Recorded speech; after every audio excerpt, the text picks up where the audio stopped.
تعالوا نعمل فكرة ديكور شيك كده وظريفة من الكوباية دي، وبواقي شوية جبس كانوا عندي كده، كنت عاملة بيهم فكرة تانية واتبقوا فحطيتهم هنا في الكوباية بالشكل ده كده. ومعايا ستيك بتاع الشيش طاووق، وهجيب معايا دايرة بالشكل ده المقاس اللي انتوا حابينه تفتحوها بالطريقة اللي انا عاملاها دي. وهتجيبوا الخيش، خيوط من الخيش وتعملوها بالشكل ده كده زي المكرمية، كأنك بتعملي مكرمية كده.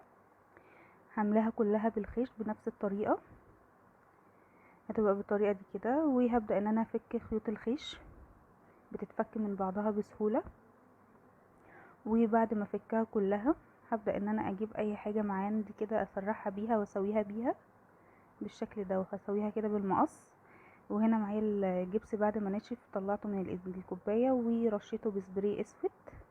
وهنا ده كده هيبقى ده شكلها كده لما علقتها فيها. وهجيب معايا ورق دهب والزقه عليها بالشكل ده كده، وبعد ما نشفت هيبقى ده كده شكلها في النهاية. يا رب تعجبكم.